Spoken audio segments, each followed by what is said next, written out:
Hi hello friends, welcome to my YouTube channel. நம்ம இன்றைக்கி என்ன பார்க்க போகிறோன்னா, இட்லி, தோசை, சப்பாத்தி, பூரின்னு எல்லாத்துக்குமே தொட்டுக்கிற ஒரு அட்டகாசமான சைடிஷ் தாங்க பார்க்க போகிறோம். ஆமாங்க, காலிஃப்ளவர் குருமா எப்படி செய்யணுன்னு தான் பார்க்க போகிறோம். அதுக்கு ஒரு பெரிய காலிஃப்ளவர் எடுத்துக்கிறேன். அது இந்த அளவுக்கு பீஸாக நம்ம கட் பண்ணி வச்சுக்கலாம். அதை க்ளீன் பண்ணுறதுக்கு ஒரு பாத்திரத்தில் தண்ணி வச்சுருக்கேன். தண்ணி கொதிக்குது. ஒரு 1/4 டீஸ்பூன் உப்பு ஆட் பண்ணிக்கலாம். ஒரு 1/4 டீஸ்பூன் மஞ்சத்தூள் எல்லாம் போட்டு கொதிக்கிற தண்ணியில் காலிஃப்ளவர் போட்டு எடுத்துடலாம். நான் பச்சை பட்டாணி நைட்டே ஊற வச்சுட்டேன். அதையும் வேக வச்சு எடுத்துக்கலாம். இங்கே ஃப்ரெஷ் பச்சை பட்டாணி கிடச்சிதுன்னா நீங்கள் அப்படியே ஆட் பண்ணிக்கலாம். பச்சை பட்டாணி கிடைக்கலன்னா நீங்கள் அதை ஸ்கிப் பண்ணிடலாம். நெக்ஸ்ட்டு இதுக்கு தேவையான மசாலா பார்த்துடலாம். ஒரு பிரிஞ்சி இலை, 2 லவங்கம், கல்பாசி, 2 பட்டை, ஒரு அன்னாச்சி பூ. இப்போ இது செய்யறதுக்கு கடாய் வச்சுக்கோங்க. கடாய் காஞ்சதும் அதில் 4 to 5 டீஸ்பூன் எண்ணெய் ஊற்றிக்கோங்க. எண்ணெய் சுடானதுக்கப்புறம் அந்த ஹோல் மசாலாவை அதில் ஆட் பண்ணிக்கலாம். இது நல்லா இந்த அளவுக்கு புரிஞ்சதும் நம்ம கட் பண்ணி வச்சுருக்க 2 மீடியம் சைஸ் வெங்காயம் நீல வாக்கில் கட் பண்ணி வச்சுருக்கேன். அதையும் இது கூட ஆட் பண்ணிக்கலாம். அதை நல்லா வதக்கிக்கோங்க. அது கூடயே சீக்கிரம் வதங்கிறதுக்கு நான் ஒரு 1/4 டீஸ்பூன் அளவுக்கு உப்பு போடுறேன். நீல வாக்கில் கட் பண்ணி வச்ச ஒரே ஒரு பச்சை மிளகா இதில் ஆட் பண்ணிக்கலாம். இது கூடவே 1 டீஸ்பூன் அளவுக்கு இஞ்சி பூண்டு பேஸ்ட் இதில் ஆட் பண்ணிக்கிறேன். இது பச்சை வாசனை போகிற வரைக்கும் நல்லா வதக்கி விட்டுக்கோங்க.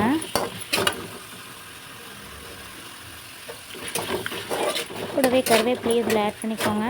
இப்போ தான் நம்ம சேனலை ஃபஸ்ட்டு பார்க்குறீங்கன்னா மறக்காமல் நம்ம சேனலை சப்ஸ்கிரைப் பண்ணிவிடுங்க.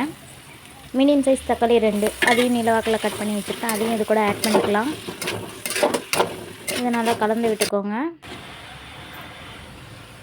இப்போ நம்ம க்ளீன் பண்ணி வச்சுருக்க காலிஃப்ளவரும் அது கூடயே பச்சை பட்டாணி 2ஐயும் இதில் ஆட் பண்ணிக்கலாம். பட்டாணியும் நமக்கு நல்லா வெந்து வந்திருக்கு. இது எல்லாம் போட்டு ஒரு கலரிக்கலாம். இப்போ இதில் தேவையான மசாலாலாம் ஆட் பண்ணிக்கலாம்.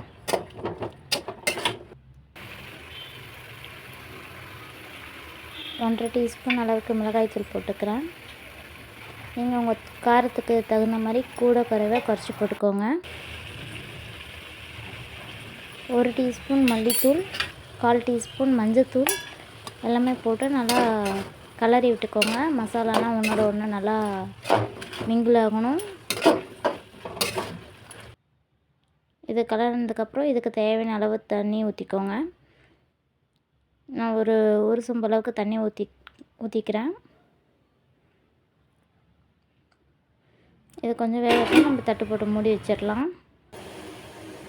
கொஞ்சம் நேரம் கழிச்சு ஓப்பன் பண்ணுங்கள். இதுக்கு அரைச்சி ஊற்றுறதுக்கு என்னென்ன பண்ணணுன்னா, ஒரு 7-8 பீஸ் தேங்காய் நான் சின்னதாக கட் பண்ணி வச்சுருக்கேன். அது கூடயே 2 ஏலக்காய், கொஞ்சம் சோம்பு, இதை அதுக்குள்ளே அரைச்சி எடுத்துகிட்டு வந்துடலாம். இப்போ இந்த அரைச்ச விழுதை நம்ம அந்த காலிஃப்ளவர் குருமாவில் ஆட் பண்ண போகிறோம். நமக்கு திக்னஸ் கிடைக்கும். குருமாவும் கொஞ்சம் டேஸ்ட்டாக இருக்கும். இப்போ அரைச்சது இதில் ஆட் பண்ணியாச்சு, கலந்து விட்டாச்சு. அந்த ஜார்லேயே கொஞ்சம் தண்ணி ஊற்றி இதில் ஊற்றிக்கலாம்.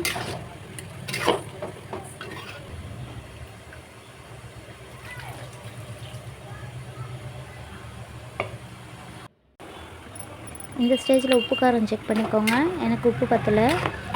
நான் 1/4 டீஸ்பூனுக்கு கொஞ்சம் குறைவாக உப்பு ஆட் பண்ணிக்கிறேன். அதில் ஃபைனலாக கொத்தமல்லி போட்டுருங்க. சுவையான cauliflower kurma ready. This video sponsored by BuyMode shopping app.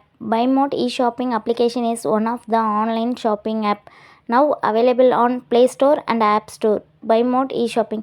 For more information descriptionல ஆப்போட லிங்க் கொடுக்குறேன், செக் பண்ணி பாருங்கள். இந்த ஆப்பில் நம்ம வீட்டுக்கு தேவையான கிராசரி ஐட்டம்ஸ் எல்லாமே இருக்குது. ஒரு டைம் பை பண்ணி பாருங்கள். இந்த வீடியோ உங்களுக்கு பிடிச்சிருந்தா லைக் பண்ணுங்கள், ஷேர் பண்ணுங்கள், கமெண்ட் பண்ணுங்கள். மறக்காமல் நம்ம சேனலை சப்ஸ்கிரைப் பண்ணிவிடுங்க. தேங்க்ஸ் ஃபார் வாட்சிங்.